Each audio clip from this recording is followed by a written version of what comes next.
April 19th was a turning point in the cause of independence. The war had begun in earnest. No more powerful argument could be made against reconciliation than the spilling of American blood on Lexington Green. Indeed, as Thomas Paine recalls in Common Sense, his conversion to independence occurred because of that day. No man was a warmer wisher for reconciliation than myself before the fatal 19th of April, 1775. But the moment the event of that day was made known, I rejected the hardened, sullen-tempered Pharaoh of England forever, and disdained the wretch that with the pretended title of father of his people can unfeelingly hear of their slaughter and composedly sleep with their blood upon his soul. Theoretical arguments against independence became irrelevant after Lexington and Concord. By referring the matter from argument to arms, a new era for politics is struck. A new method of thinking hath arisen. All plans, proposals, etc., prior to the 19th of April, that is, to the commencement of hostilities, are like the almanacs of the last year, which, though proper then, are superseded and useless now.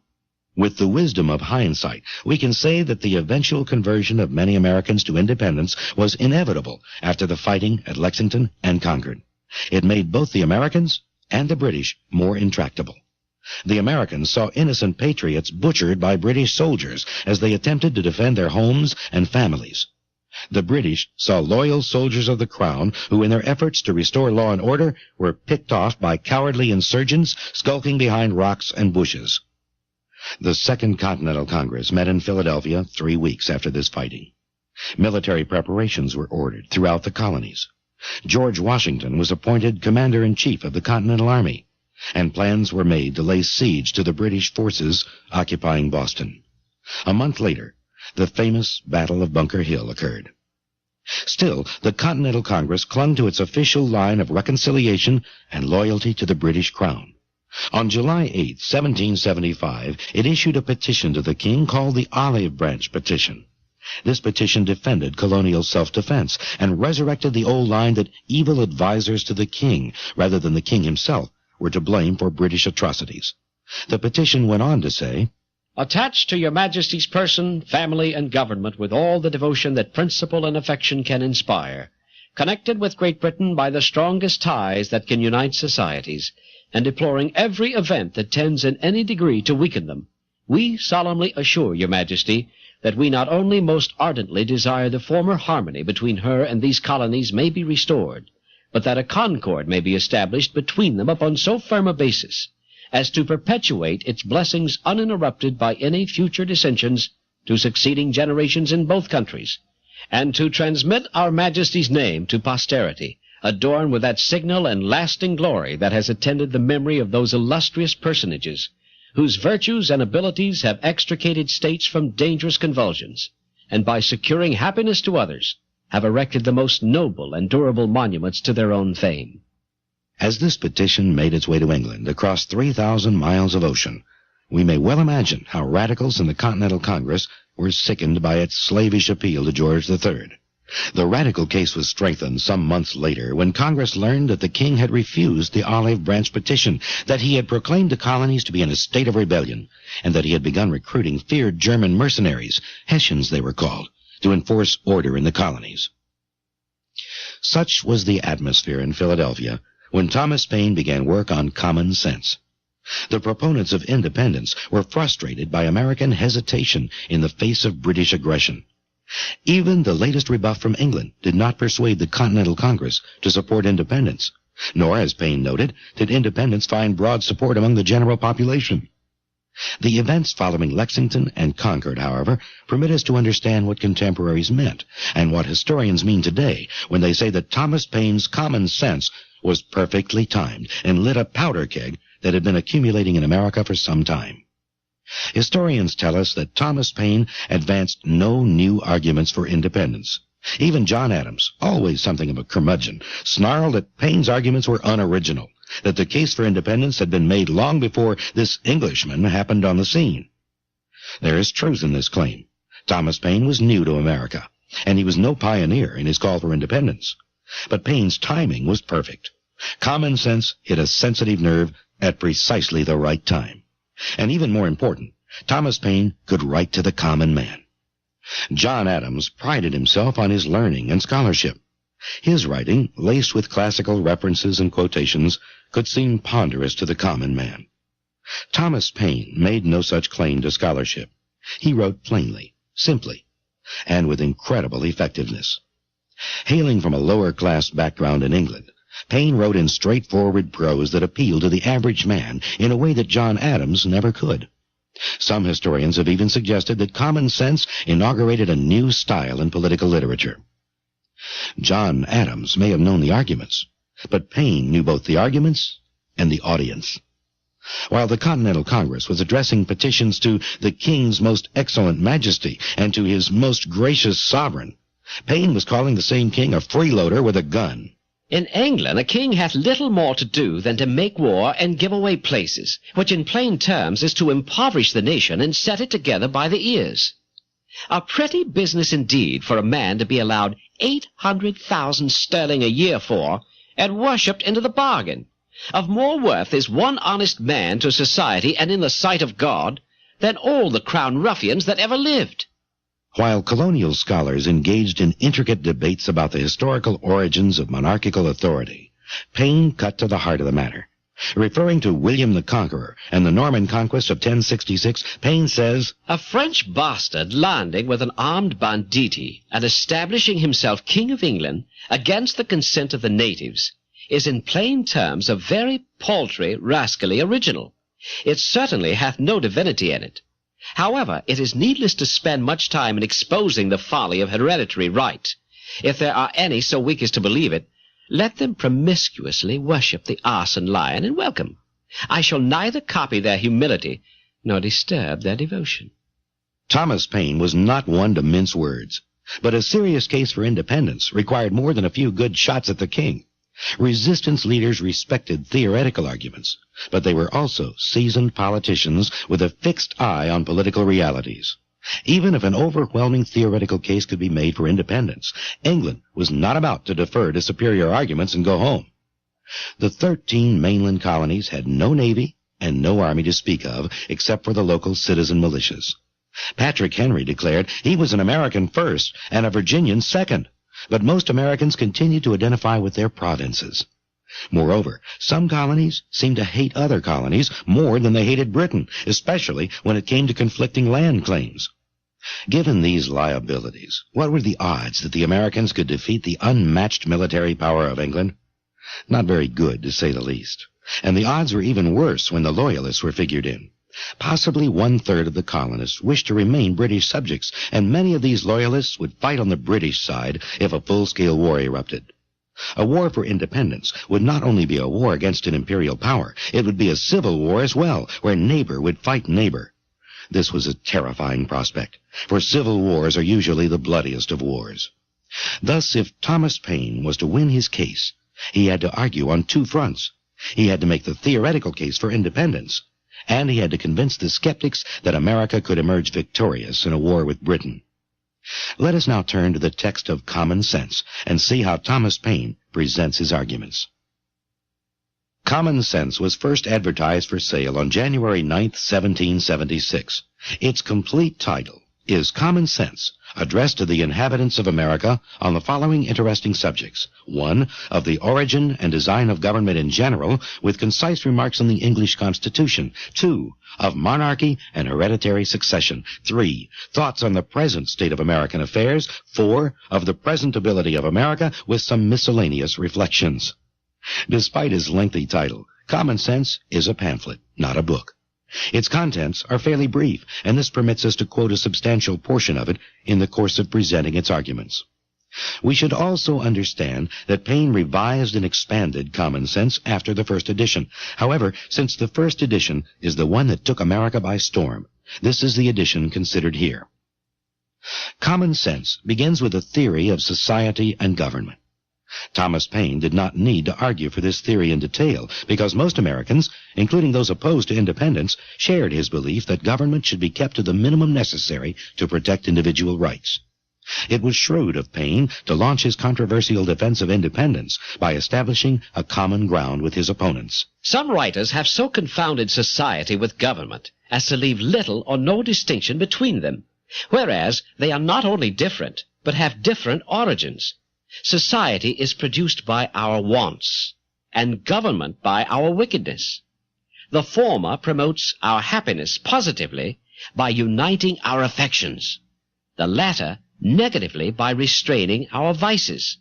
The one encourages intercourse, the other creates distinctions. The first is patron, the last is a punisher. Society in every state is a blessing, but government, even in its best state, is but a necessary evil, in its worst state an intolerable one. For when we suffer, or are exposed to the same miseries by a government, which we might expect in a country without government, our calamity is heightened by reflecting that we furnish the means by which we suffer. Government, like dress, is the barge of lost innocence. The palaces of kings are built on the bowers of paradise.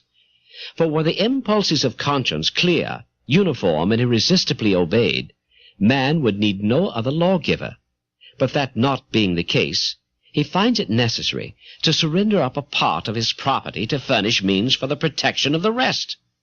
And this he is induced to do by the same prudence which in every other case advises him, out of two evils, to choose the least. Wherefore, security being the true design and end of government, it unanswerably follows that whatever form thereof appears most likely to ensure it to us, with the least expense and greatest benefit, is preferable to all others. Paine reinforces his point with an illustration. Imagine an isolated part of the world inhabited by a few people. These people would naturally come together for economic exchange, companionship, mutual aid, and protection. The reciprocal benefits of voluntary cooperation are like a gravitating power, attracting individuals to society. But society brings dangers with it. Humans are not morally perfect. Some will threaten the liberty and property of others. This requires forming a government for mutual protection. The members of a small colony might assemble under a tree and decide how best to protect themselves. As this colony grows, however, and as its problems become more complex, it is impractical for every member to attend public meetings in person. Instead, people will vote for representatives to act in their behalf and to represent their interests. Here, then, is the origin and rise of government, namely, a mode rendered necessary by the inability of moral virtue to govern the world. Here, too, is the design and end of government, that is to say, freedom and security. And however our eyes may be dazzled with show, or our ears deceived by sound, however prejudice may warp our wills, or interest darken our understanding, the simple voice of nature and of reason will say, "'Tis right." It is important to understand what Paine is not saying. He is not saying that all governments actually began in the way he describes. He is not offering an historical account of government. Rather, he is constructing a theoretical model in order to determine the justification for government. This was a common procedure in the 18th century. Political theorists would postulate what they called a state of nature, that is, a society without government, and then speculate what would motivate people to establish a government. Paine asks an important question. Why would a person surrender part of his natural liberty to a government? We know why a person would join a society, because voluntary cooperation benefits everyone, but this cannot justify government, because government, unlike society, is based on physical force. For what possible reason would a person sacrifice the blessings of liberty for an institution based on coercion? There is basically one reason, according to Paine. A person will surrender part of his liberty to government if he is thereby attaining greater security for the rest of his liberty. In order to survive, a person needs to labor and to consume the fruits of his labor. When his liberty and property are threatened, as they can be in society, a person will look to government for security and safety. The best government provides these services for the least cost. This model of government, Paine says, is very simple, and this simplicity is its chief virtue. I draw my idea of the form of government from a principle in nature which no art can overturn. That is to say, that the more simple anything is, the less liable it is to be disordered, and the easier repaired when disordered. A simple government with limited powers is able to resist corruption at the hands of power-hungry men. And should this government become corrupt, it is more easily restored to its pristine condition than more complex forms of government.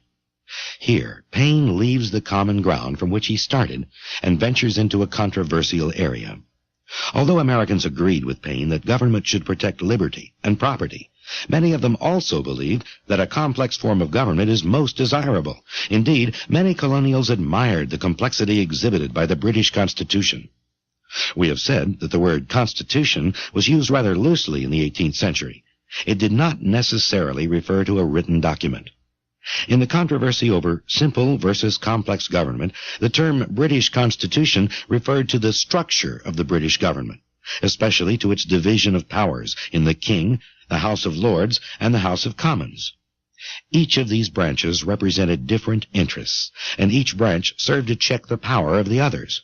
In this way, it was argued, no one group could monopolize power and establish tyranny.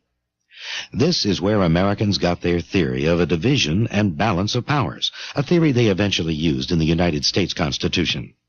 The British Constitution was seen as an ideal model, as a barrier to totalitarian government. This, at least, was the theory of the British government. In practice, it was far different.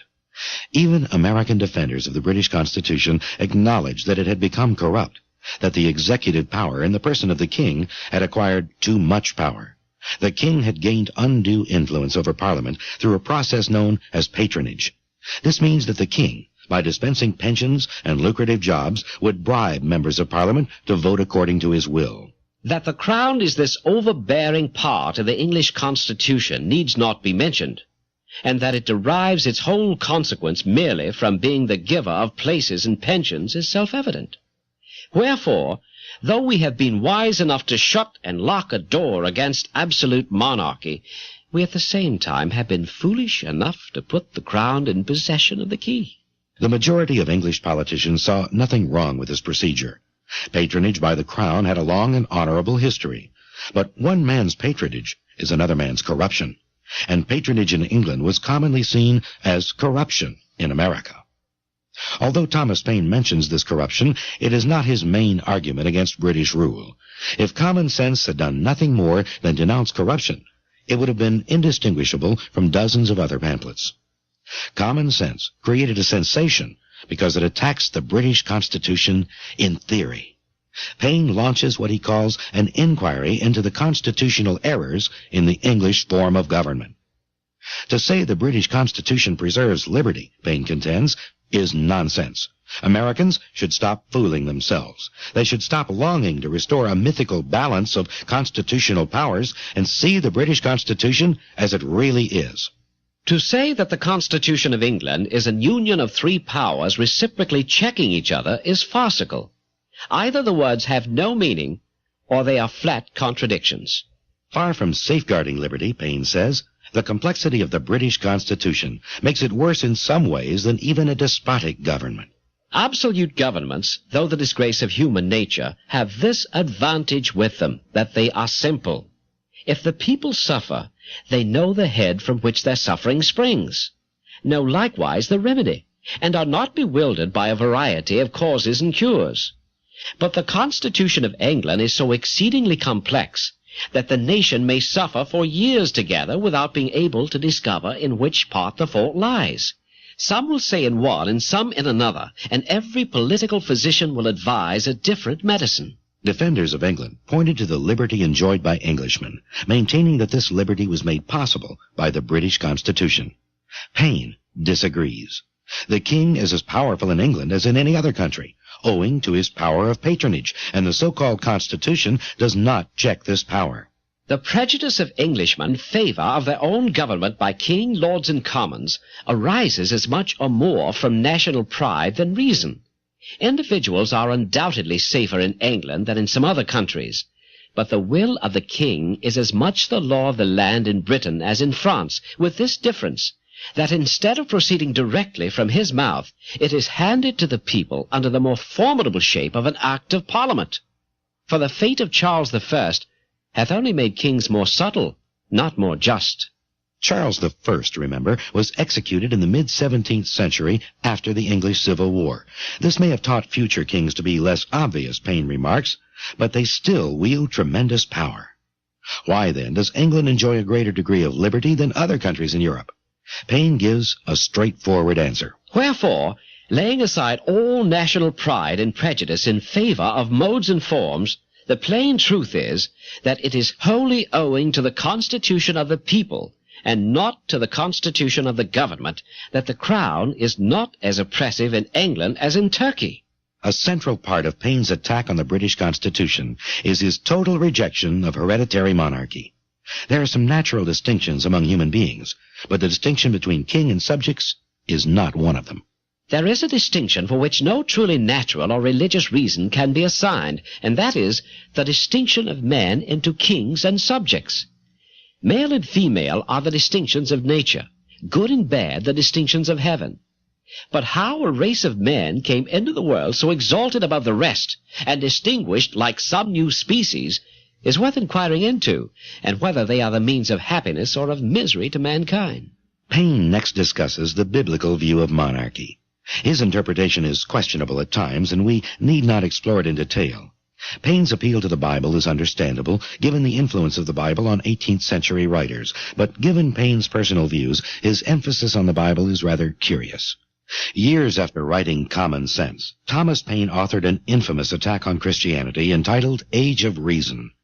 Much of the abuse Paine suffered in his later life stemmed from this book. Thomas Paine was not an atheist, however. He was a deist. Deism was fairly popular in the 18th century Enlightenment, and it basically meant the belief in a God of nature. Deists typically rejected any belief in supernatural revelation, including the Bible. Deism was adopted by a number of founding fathers, including Thomas Jefferson and Benjamin Franklin. Paine was a deist when he wrote Common Sense, which gives a curious slant to his appeal to biblical authority. John Adams suggested that Paine was hypocritical for using an authority he personally rejected. This is one way of looking at the matter. But we should also remember that Paine was writing for a popular audience, many of whom believed in the Bible. Paine was using every possible weapon in his arsenal, including the argument that monarchy is contrary to biblical teaching. Government by kings was first introduced into the world by the heathens, from whom the children of Israel copied the custom. It was the most prosperous invention the devil ever set on foot for the promotion of idolatry.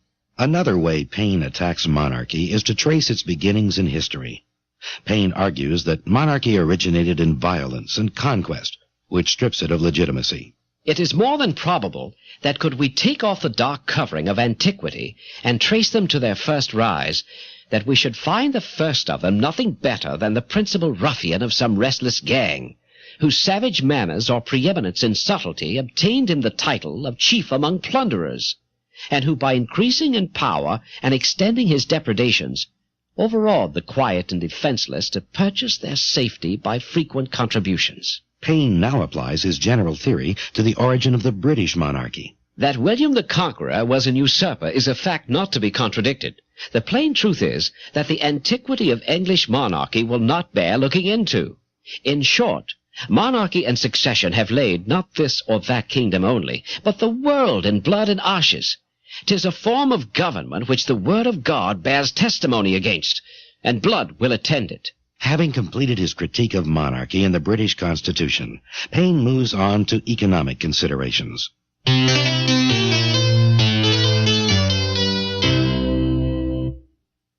Opponents of independence commonly argued that America benefited from its commercial ties to Britain. This complex system of economic regulations, referred to by Adam Smith as mercantilism, is rejected by Paine. Common Sense was published shortly before Adam Smith's famous defense of free trade, The Wealth of Nations, so Paine did not acquire his views from that source. But free trade arguments were in the air before Adam Smith's systematic presentation, and Paine uses these free trade arguments to support independence. Paine argues that America would have fared as well and probably better if she had never been part of the British Empire. American commerce deals in the necessities of life, so America will always have markets for trade, while eating is the custom of Europe. Our plan is commerce, and that, well attended to, will secure us the peace and friendship of all Europe, because it is the interest of all Europe to have America a free port. Her trade will always secure her from invaders. I challenge the warmest advocate for reconciliation to show a single advantage that this continent can reap, by being connected with Great Britain. I repeat the challenge. Not a single advantage is derived. Our corn will fetch its price in any market in Europe, and our imported goods must be paid for, buy them where we will. What of the claim that British naval power protected American shipping? America paid for that protection, Paine responds, and it is important to remember that British policies were motivated by self-interest, not by any affection for the colonies. Britain protected America from Britain's enemies, countries that would have had no reason to war with America were it not for the British connection. Independence would mean that the enemies of Britain would no longer be the enemies of America. Two traditional enemies of England, France and Spain, would have no reason to war with America. Alas, we have been long led away by ancient prejudices and made large sacrifices to superstition. We have boasted the protection of Great Britain without considering that her motive was interest, not attachment, that she did not protect us from our enemies on our account, but from her enemies on her own account, from those who had no quarrel with us on any other account, and who will always be our enemies on the same account. Let Britain waive her pretensions to the continent, or the continent throw off the dependence, and we should be at peace with France and Spain, were they at war with Britain. The alliance with Britain means that America will be dragged into European wars waged by monarchs for selfish reasons. The ties between America and Europe should be economic, not political. Neutrality, says Paine, is a safer convoy than a man of war. As Europe is our market for trade, we ought to form no political connection with any part of it. 'Tis the true interest of America to steer clear of European connections, which she never can do while by her dependence on Britain she is made the make-weight in the scale of British politics. England was often called the mother country, or the parent of the American colonies. Even radicals would sometimes use this metaphor, but Paine rips it to shreds. If we suppose England to be a parent country, then it should be even more ashamed of its conduct, argues Paine, because even brutes do not devour their young. But this grants too much. Europe, and not England, is the parent country of America. This new world hath been the asylum for the persecuted lovers of civil and religious liberty from every part of Europe. Hither have they fled, not from the tender embraces of the mother, but from the cruelty of the monster. And it is so far true of England that the same tyranny which drove the first immigrants from home pursues their descendants still. What would be the consequences if America, instead of declaring independence, reconciled with England instead? First, the king would remain as despotic and arbitrary as ever. No laws could be passed in America without his approval. He would use his craft and subtlety to accomplish in the long run what he could not achieve by force and violence in the short run. Second, America might erupt into civil war. Thousands had already suffered at the hands of the British, and thousands more were likely to share the same fate. These people had sacrificed everything for their liberty, and with nothing more to lose, they would fight England to the end. Men of passive tempers look somewhat lightly over the offences of Britain, and still hoping for the best, are apt to call out, "Come, come, we shall be friends again for all this." But if you say, "You can pass the violations over," then I ask, hath your house been burnt? Hath your property been destroyed before your face? Are your wife and children destitute of a bed to lie on or bread to live on? Have you lost a parent or a child by their hands, and yourself the ruined and wretched survivor? If you have not, then you are not a judge of those who have. But if you have, and still can shake hands with the murderers, then are you unworthy the name of husband, father, friend, or lover. And whatever may be your rank or title in life, you have the heart of a coward and the spirit of a sycophant. Americans do have a legitimate fear, Paine admits, of the unknown. What kind of government would emerge in America if the British were driven out? Here, Paine offers his own reflections on government and lays out a model for a Republican government. Paine believes that the strength of America lay in union. Always remember, he says, that our strength is continental, not provincial. He recommends that each of the 13 colonies send at least 30 delegates to an American Congress. A president for each Congress will be chosen by ballot from the representatives of one colony. Each colony will have its turn in nominating a president. A 3/5 majority is required to pass laws. This ensures, says Paine, that nothing will become law except what most people consider just. Conspicuous by its absence in this scheme is any kind of monarch. Let it be known, Paine declares, that in America law is king, and there is to be no other. A government of our own is our natural right. And when a man seriously reflects on the precariousness of human affairs, he will become convinced that it is infinitely wiser and safer to form a constitution of our own in a cool and deliberate manner. Paine is optimistic about the military ability of America to defeat England in war. Most Americans were raised in the frontier, and they know how to defend themselves. 'Tis not in numbers, but in unity that our great strength lies. Yet our present numbers are sufficient to repel the force of all the world. The continent hath at this time the largest disciplined army of any power under heaven. Our land force is more than sufficient. Although America lacked a naval fleet, it possessed the natural resources to build one if necessary. No country on the globe is so happily situated or so internally capable of raising a fleet as America. Tar, timber, iron, and cordage are her natural produce. We need go abroad for nothing. The military observations in Common Sense are its weakest part.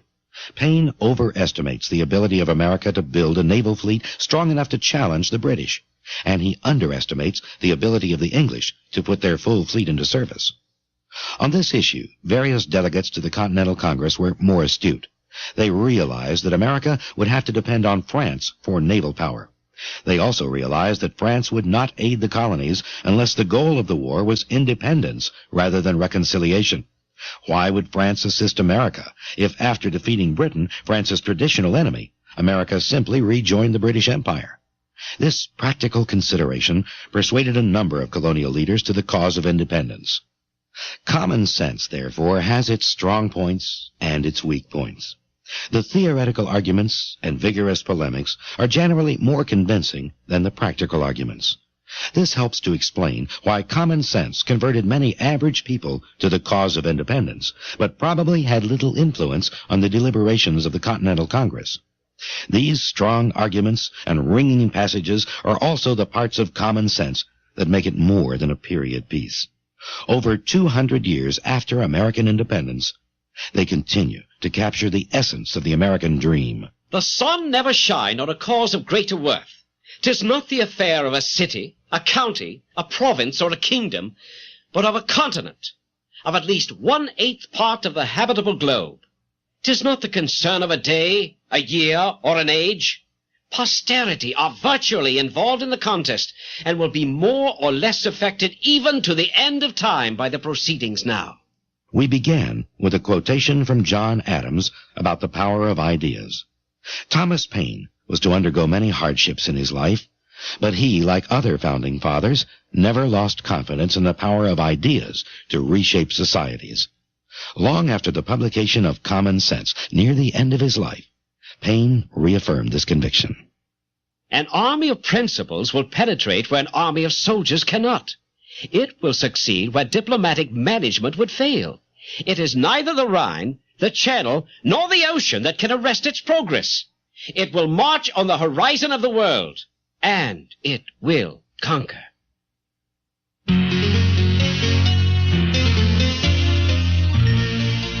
We hope you've enjoyed this presentation of Common Sense from the Audio Classics series by Knowledge Products. This continuing series of cassettes presents the major ideas of great thinkers with a discussion of their historical and intellectual context. The script for Common Sense is by George H. Smith. Narration is by Craig Deitschman. Voice characterizations are by Bill Middleton. This material may not be copied in whole or in part without the permission of the copyright owner. Copyright 1985, Carmichael & Carmichael, Incorporated.